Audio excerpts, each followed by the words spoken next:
What I think we need to focus on is to redesign financial markets so they actually foster creative destruction and not destructive creation. And what I mean by that is that we actually, again, reward the most innovative firms as opposed to penalizing them, which will actually require such things like rethinking the credit scores. The financial sector is probably the sector where the attempts to continuously pull in new products, new services based on information communication technologies, new opportunities for delivering particular services, for spreading risks across the globe, has had a negative systemic impact on stability, on security, on certainty in terms of the financial means one would invest with banks. Well, let us hope that one of the results is the financial crisis will contribute to less innovation in financial instruments. But it's also possible that just the very fact that we're going to have a very difficult time climbing out of the recession is going to have less money available for research and development and innovation for a long time. Yes, the financial crisis has created a lot of innovation. So the financial regulations were now newly debated, new one came into the market.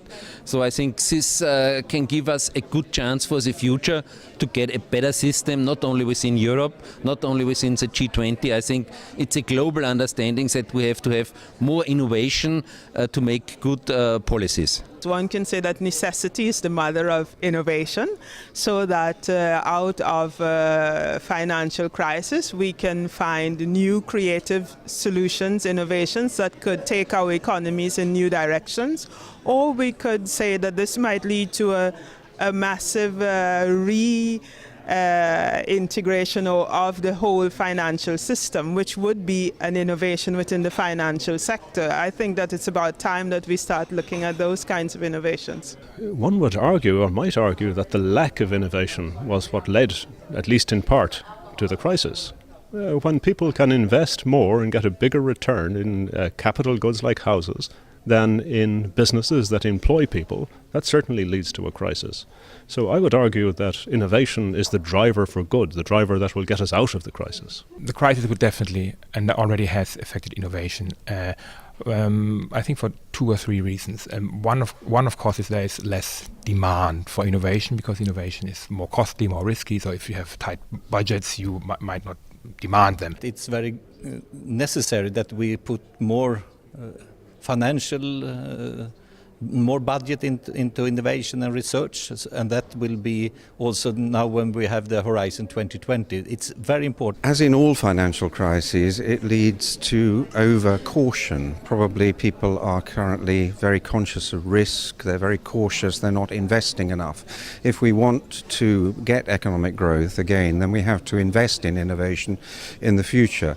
So I think this financial crisis is like every other financial crisis for the last 300 or 400 years. Although we always think something is new, it's not.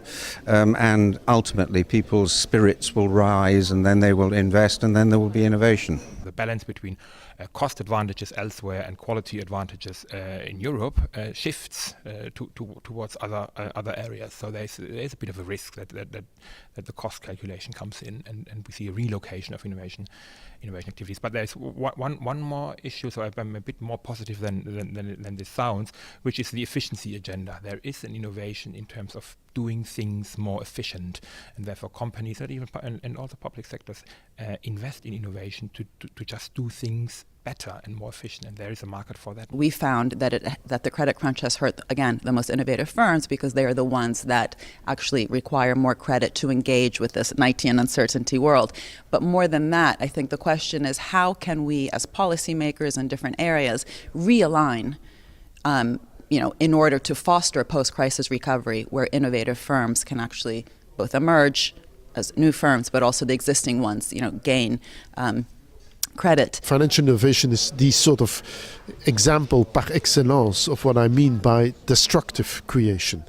You could say that if you look at the share value of banks and financial institutions today, it's more or less the same on the aggregate as what it was in 1985. So you're witnessing to some extent that 25 years of mergers, of acquisitions, of changes in the financial sector, of introducing new financial innovations. Think of credit default swaps, securitization, and various other new ways in which you can arbitrage at the global level.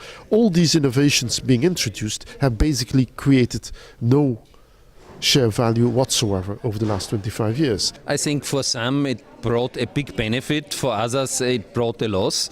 So for some who got a loss, they should be also innovative and maybe create a new legislative framework. That's our job and that's what we do now.